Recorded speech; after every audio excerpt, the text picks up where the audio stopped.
Breast cancer کی جو خواتین ہیں وہ سب سے پہلے کہ ان کی علامات کیا ہوتی ہیں. علامات میں سے گلٹی کا بریسٹ میں کسی گلٹی کا ظاہر ہونا، اور وہ گلٹی ایسی ہو کہ اس میں اگر کوئی السر کا ادھر پیدا ہونا. کہ اس کی تشخیص کیسے کرنی ہے، کوئی گلٹی ہے یا کوئی ایسی چیز ہے جو اس کے لیے پھر وہ اس کا ریڈیولوجسٹ سے رابطہ کرتے ہیں، کیونکہ یہ اس کا.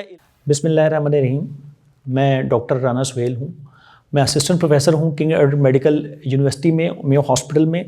میری اسپیشلائزیشن جنرل سرجری ہے، لیپروسکوپک سرجری ہے، اور میں کینسر سرجری کو ڈیل کرتا ہوں. آج میں یہاں QS کی طرف سے آپ کو کینسر کے حوالے سے، کینسر کی آگاہی کے حوالے سے بات بتانا چاہوں گا. ہماری جو خواتین میں سب سے زیادہ جو کامن کینسر ہے، اور دنیا میں خواتین میں second most common cancer breast cancer ہے. اس حوالے سے میں آپ آج آگاہی دینا چاہوں گا پبلک کو اس QS کے فورم کے تھرو. تو بریسٹ کینسر کی جو خواتین ہیں وہ سب سے پہلے کہ ان کی علامات کیا ہوتی ہیں، اس علامات کے بعد اس بریسٹ کینسر کی ہم کیسے تشخیص کر سکتے ہیں، تشخیص کے بعد اس کا طریقہ علاج کیا ہے، اور کیا پریکاشنز ہم کر سکتے ہیں، اور کیسے اس کے طریقہ علاج میں جو پبلک کا اس کو کیسے ان کو ہیلپ کر سکتے ہیں. ان ساری چیزوں کے بارے میں آج ہم آپ کو بتائیں گے. سب سے پہلے میں آپ کو یہ بتانا چاہوں گا جو بریسٹ کینسر ہے، یہ جیسا کہ آپ کو معلوم ہے کہ اکتوبر کا جو مہینہ ہوتا ہے، ہم پورے جیسے یونائٹڈ اسٹیٹس میں اور پورے جو ہمارے اس میں جو پوری دنیا میں اویئرنیس کے حوالے سے ایک مہینہ جو بریسٹ کینسر کے حوالے سے منایا جاتا ہے، تو اس میں یہی بتایا جاتا ہے کہ اس کی علامات کیا ہیں. تو سب سے پہلے میں آپ کو یہ بتانا چاہوں گا کہ علامات میں سے گلٹی کا بریسٹ میں کسی گلٹی کا ظاہر ہونا، اور وہ گلٹی ایسی ہو کہ اس میں اگر کوئی السر کا ادھر پیدا ہونا، موجود ہونا، یا پیچھے اس گلٹی کا اتنا بڑا ہو جانا کہ وہ پیچھے چھاتی کو جو اس کے مسلز ہوتے ہیں یا جو اس کے پٹھے ہوتے ہیں ان کو جکڑ لینا. تو اس کے علاوہ بریسٹ کے جس میں نپل سے خون کا آنا، اور اسی طرح یہ اگر میٹاسٹائز کر جائے یا ادھر سے کہیں پھیپھڑوں کی طرف، جگر کی طرف، یا اس کی ہڈیوں کی طرف چلا جائے تو اس کو انوالو کر سکتا ہے. تو علامات اس کی مختلف ہیں، جو کہ جیسا کہ میں نے آپ کو بتایا. سب سے پہلی جو ہے کہ وہاں آپ کو گلٹی نمودار ہو سکتی ہے. تو ایج جو ہوتی ہے، اس میں ایج بڑی امپورٹنٹ ہے. ایج کے حوالے سے اگر میں آپ کو بتاؤں تو 20 ایئرس کے بعد کسی وقت بھی یہ کینسر ہو سکتا ہے. اور ظاہر سی بات ہے جو ایج زیادہ جن میں ہوتی ہے ان میں چانسز بڑھ جاتے ہیں، اور جس میں فیملی ہسٹری ہوتی ہے جن کے کینسر کی، ان میں بھی ان کے بریسٹ کینسر کے چانس بڑھ جاتے ہیں. اس کے علاوہ جو آپ کو میں بتاؤں گا وہ یہ ہے کہ جینیٹیکلی اور جینز جس میں ہیں اس کی میوٹیشنز کی وجہ سے، جس میں بریسٹ کارسینوما جین BRCA1 جسے ہم کہتے ہیں، اور BRCA2 اس کی میوٹیشن یا اس کی تبدیلی کی وجہ سے یہ کینسر ہو سکتا ہے.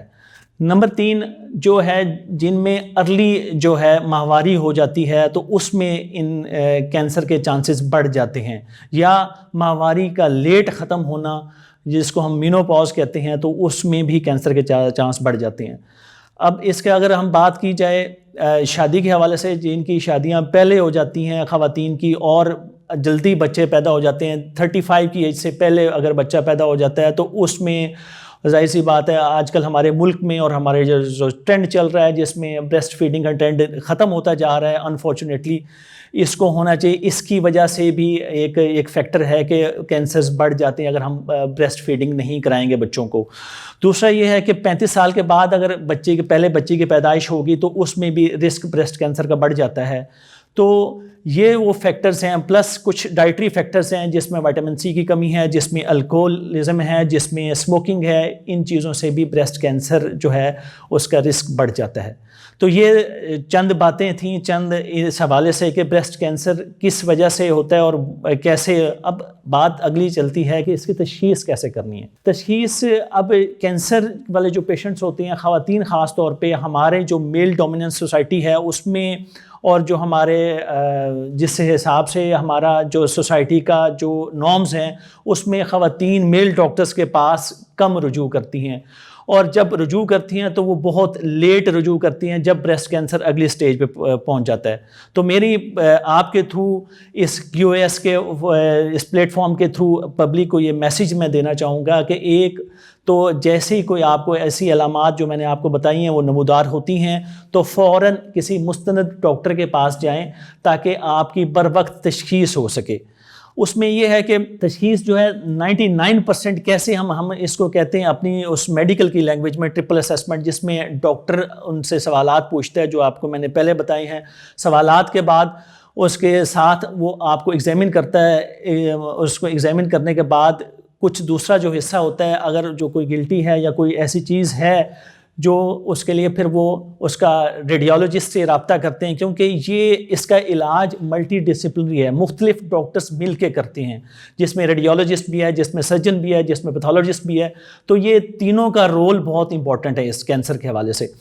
تو دوسری جو بات کی تھی جس میں میں نے کہا ریڈیولوجسٹ، اس میں جو ہے کہ ینگ ایج میں ہم الٹرا ساؤنڈ کراتے ہیں، اگر ایج 40 سے ابو ہو تو اس میں ہم میموگرام ریکمینڈ کرتے ہیں، تو تاکہ ان کا اس سے ہم مزید اس جو گلٹی ہے یا کوئی چیز ہے جو کہ خطرناک بھی ہو سکتی ہے اس کی ہم تشخیص کر سکیں. تیسری چیز ہے جو گلٹی یا کوئی ایسی چیز ہمیں ملے گی تو اس کے لیے ہم اس کا سوئی والا ٹیسٹ یا جس کو ہم بایوپسی بھی کہتے ہیں، ٹرو کٹ کہتے ہیں، یا ایکسرسائز کر سکتے ہیں اس کے لیے ہم ٹیسٹ کے لیے بھیجتے ہیں. تو یہ تین چیزیں ہیں، 3 مراحل ہیں. ان مراحل سے ہم جب تو 99% جو بریسٹ کی بیماریاں ہیں جو اس سے تشخیص اس کو کیا جا سکتا ہے. تو یہ تو تشخیص کے حوالے سے بات ہو گئی.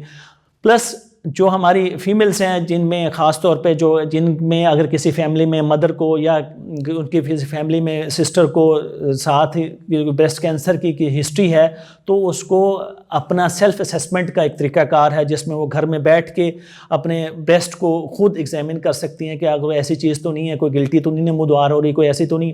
ہاں جو یہ گلٹی ہوتی ہے بعض اوقات موسٹ آف دا ٹائم جیسے ہم کہتے ہیں کہ بینائن ڈیزیزز میں آتا ہے جو کہ اتنی خطرناک نہیں ہوتی، جس کی وجہ سے خواتین پریشان ضرور ہوتی ہیں اور ڈاکٹر سے رجوع کرنے میں تھوڑی شرم محسوس کرتی ہیں. میں یہ آپ کو یہ میسیج دینا چاہ رہا ہوں کہ بر وقت ڈاکٹر کے پاس جانا اور تشخیص کرنا ہی، اور علاج ایک سنت بھی ہے، تشخیص اور ان ساری چیزوں کے ساتھ ہم اس بیماری کو آسانی سے ہم ٹریٹ کر سکتے ہیں.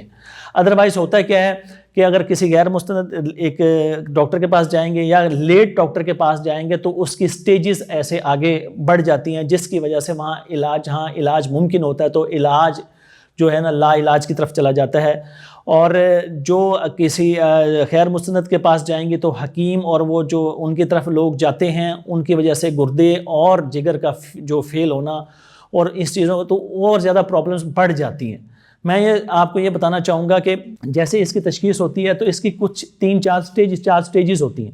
وہ سٹیجز ہیں کہ پہلی سٹیج، دوسری سٹیج، تیسری، چوتھی سٹیج، کیونکہ یہ ڈیفرنٹ بریسٹ کے کوارڈرنٹس ہوتے ہیں جس میں باہر والی سائیڈ ہے، بریسٹ کی اندر والی سائیڈ ہے، نپل والی سائیڈ ہے، بغل والی سائیڈ ہے. ان ساری جگہوں پہ یہ کسی جگہ پہ یہ گلٹی نمودار ہو سکتی ہے. تو اس کے لیے آپ کو فوراً ڈاکٹر کے پاس آنا ضروری ہے. جیسے تشخیص ہوتی ہے تو پھر لوگوں کو یہ ڈر ہوتا ہے کہ ایسا نہ ہو کہ سوئی والے ٹیسٹ سے جو ہمیں سوئی چبھے گی. اور آج کل تو ٹیکنالوجی اور ہماری سائنس اتنی ایڈوانس ہو چکی ہے کہ ہر چیز ہم الٹرا ساؤنڈ گائیڈڈ، چھوٹی سے چھوٹی گلٹی ہو تو اس کو الٹرا ساؤنڈ گائیڈڈ بایوپسی کر سکتے ہیں. اس کو اگر وہ سامنے ہمیں پلپیٹ ہوتی نظر آتی ہے یا اس کو محسوس کر سکتے ہیں تو اس کی بایوپسی لے سکتے ہیں. اس گلٹی کو نکال کے لیے ٹیسٹ کے لیے دیا جا سکتا ہے. یہ ساری چیزیں پین کے بغیر ممکن ہیں.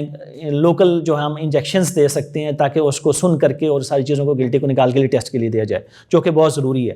اس کے بغیر علاج ممکن نہیں ہے. اب دوسری بات یہ رہی کہ ہر گلٹی کینسر نہیں ہوتی. یہ یاد رکھیں جو بینائن ڈیزیزز ہیں اس میں most of the time young patients میں، فیمیل پیشنٹس میں ہم جو ہے کہ چربی کی گلٹیاں ہوتی ہیں اور باقی جو تھوڑی سی تھیلیاں بن جاتی ہیں جو اس ایج میں، جو ینگ ایج ہے اس میں کامن ہوتی ہیں. تو ہر گلٹی کو کینسر نہیں سمجھنا. تو اس لیے ڈریں مت اور گھبرائیں مت اور ڈاکٹرز کو بر وقت رجوع کریں تاکہ آپ کی اس بیماری کا بر وقت تشخیص کیا جائے تو اس کا علاج کیا جا سکے. ہاں جو کینسر جب اگر ڈائیگنوز ہو جائے تو اس سے بھی نہیں گھبرانا. اس کی مختلف سٹیجز ہوتی ہیں. اگر آپ نے جلدی پریزنٹ کیا ہے تو اس کا علاج ممکن ہے، اس کا علاج سرجری سے ممکن ہے، اس کا علاج دوائیوں سے ممکن ہے، اس کا علاج جو ہارمونل ٹریٹمنٹ ہوتی ہے اس سے ممکن ہے. اس کے علاوہ ہمارے جو آنکولوجی جو ہم آنکولوجسٹ ہیں وہ اس کو کیمو تھراپی یا ریڈیو تھراپی کے ذریعے ممکن بنا سکتے ہیں. اگر کوئی ایسی سٹیج آ گئی ہے، تیسری سٹیج ہے جس میں فوراً سرجری اگر پاسبل نہیں ہے تو اس سرجری کے حوالے سے ہم اس کی نیو ایڈجوونٹ تھراپی کرتے ہیں جس میں وہ آنکولوجسٹ اس کو کیمو تھراپی یا ریڈیو تھراپی دیتا ہے تاکہ اس کا سائز چھوٹا ہو جائے، اور سائز چھوٹے ہونے کے بعد اس کو سرجری کے قابل بنایا جائے. اور ڈفرینٹ سٹیجز کے ڈفرینٹ آؤٹ کمس ہیں.